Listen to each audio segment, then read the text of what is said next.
heard in the prison, not that many years ago, was a voice that spoke into my spirit, into my heart. There's a difference. You know, that was in the prison wings as I'm walking through a busy prison. But it was still totally understandable. God was speaking in the quietness to me.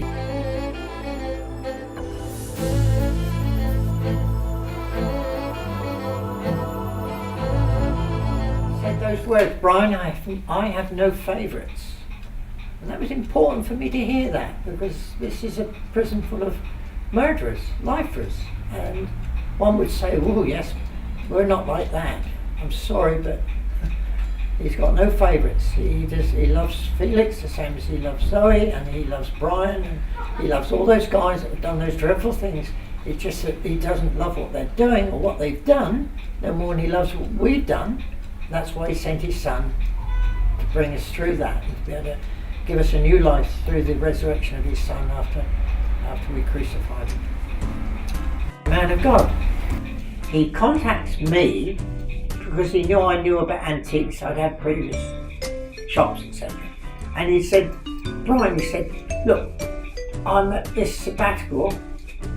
I've got this period of time where I can spend some time with you. What about if we opened a shop together and I'll write a book about everything and you run the shop and I'll be a sleeping partner. I'm reluctant almost. Okay then, we'll give it a try. So we put a deposit down on this place, and that night his wife and my wife and I, we went out for dinner, and I said, tonight we must come up with a name for the place because names are important. I said, you know, and I previously knew, he didn't, as far as I'm concerned, know anything about business. So he said, I said, before this meal finishes tonight, we've got to come up with a name. And he put his knife and fork down and said, Squirrels. And I turned around to my wife and said, Squirrels? That's stupid. I don't like that. She said, no, I think it's clever. And I said, no, I think of something else. I said, before this meal, and of course that was God's, I think God was in that even, because and we never thought up with any other name, and so Squirrels it was. When we left that night, I thought, okay, I'll stick with Squirrel. But because I didn't think of it, I didn't want to say it was a great idea, but my wife was quite right. Squirrels hide things, they treasure, they bury their nuts, they have their treasure, if you like, you know. And so it's all conducive to the antique world. So, and it did work, and it's worked to this day. And because we've got now about 500, probably excess of 500 squirrels in the shop here. When that shop was first opened, we had one squirrel, and his minister from one of a parishioner from his church came along and said, "Oh Andy, as you went in that shop called Squirrel, here's a squirrel. It's in the cabinet there." Well, that was 30 years ago, and more than 30 years ago.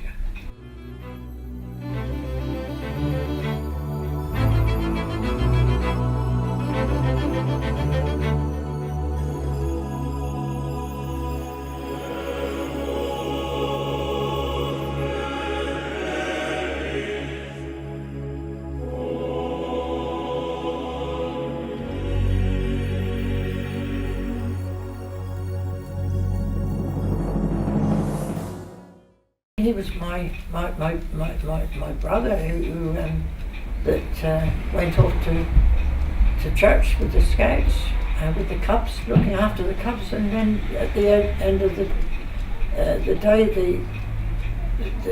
the air raid warning went to say that the planes were coming over to bomb Portsmouth, and Portsmouth was bombed heavily in the Blitz in that time of the bombing of the war.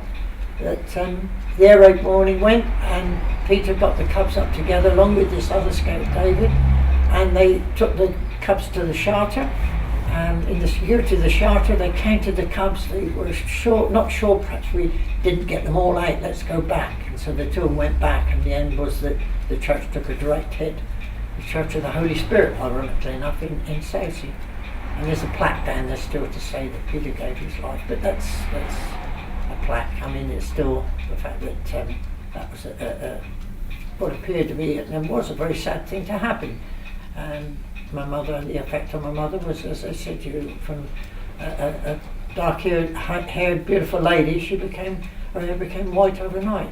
But that's the story of Peter. The major crime that I committed was I burnt my brother's shop down. And that classifies as arson. I'd never realised that arson was like up there at the top of the scale for offences, you know.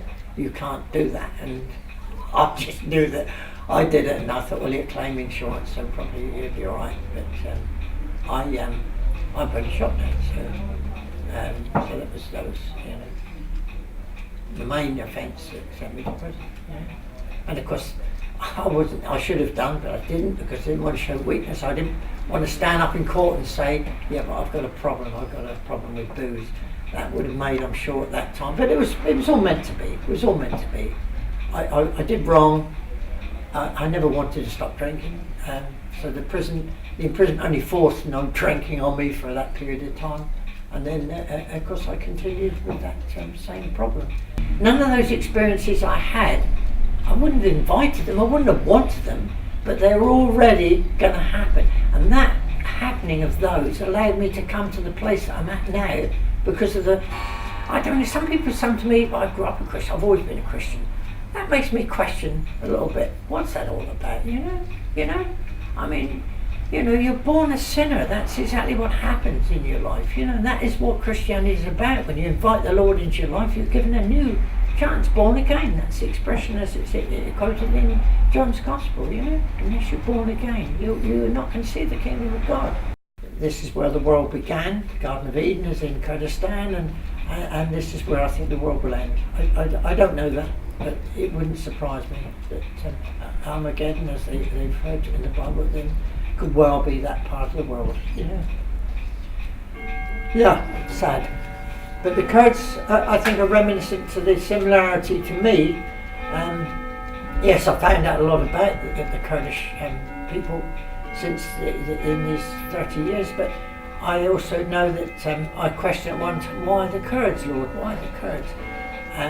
It's referred to in the Bible there as the Jewish people are the chosen people. Well, I think the Jews relate very much to the same position as the Kurds. They've been persecuted from back in Daniel's time, 5,000 years ago.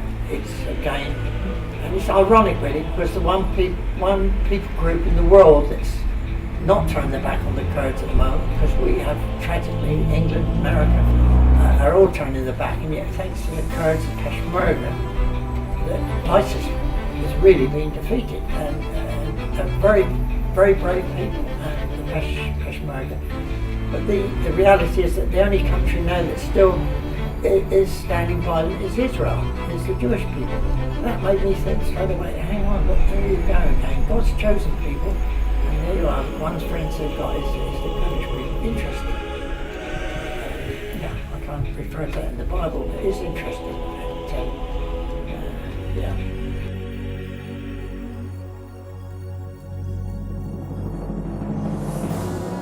When God spoke to me regarding the Kurdish people, those three words, save the Kurds, that was an audible voice.